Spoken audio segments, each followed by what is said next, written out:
Time to talk about the market this week. We do so with the legendary Datz. Zillow's Housing Trends Report just dropped it, and the Hampton Parkway, new development approved by the town of Bluffton. Market Monday. Well, it's Monday again. Dick, what do you think of the Bluffton numbers? You know, they're trending in a direction where we're seeing a little bit of a slowdown in the number of sales. Things are still selling if they're priced right, but I think we're starting to see a little bit of a different trend.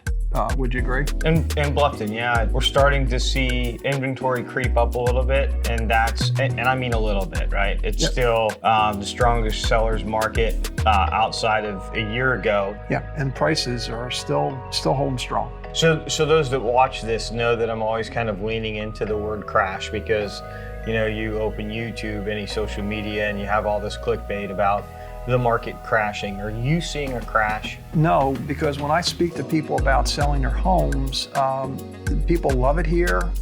They're hesitant to sell. A lot of the people that I speak to on a daily basis because they love it here. They intend to have their families here. I just don't see any real rush to sell here. So unless something really drastically happens, which I don't anticipate. What would be an example of that? What would be a red flag that, you know, you could say to the viewers, hey, if this happens, hold on? Crash in the stock market, we have a war, you know, something catastrophic, which I don't, from what I read, I don't see that happening. When we had the crash before here, there were a lot of investors.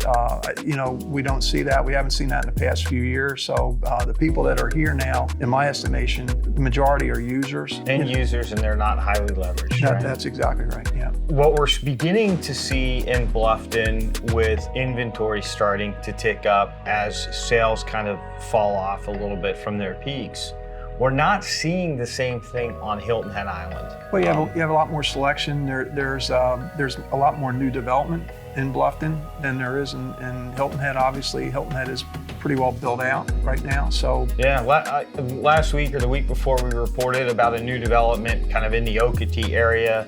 This week in Bluffton today, they talked about town council approved a mixed-use development that has 270 multifamily units.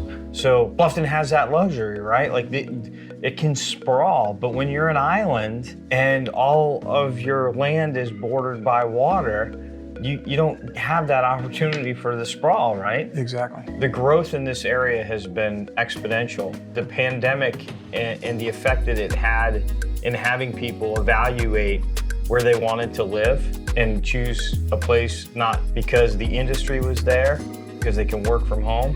They get to choose a place that's just, this place has the attributes of an area where I want to live. Has made us extremely popular.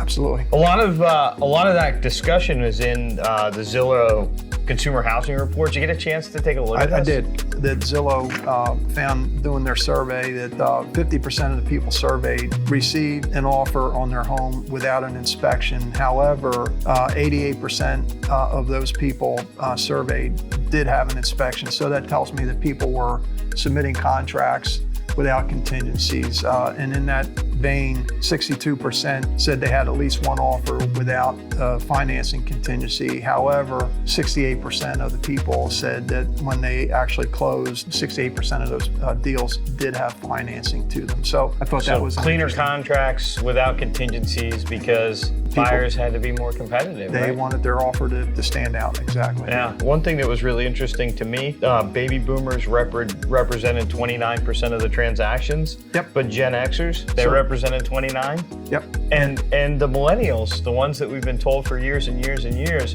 don't value homeownership, they were 28%. And we're seeing that too. A lot of younger people here are coming into our market as well. It's just not the retirees that you hear about. Interesting, isn't it? And the most active region was the South. And I think that goes to, you know, one thing we're talking about, just the growth of the Bluffton area too. You know, coming with the new port in Savannah with, you know, the new car plant that's coming. Yep. I think the Bluffton area is going to be somewhat of an attractive area for some of those people to live in as well. Do you have a second for Mailbag? Yep.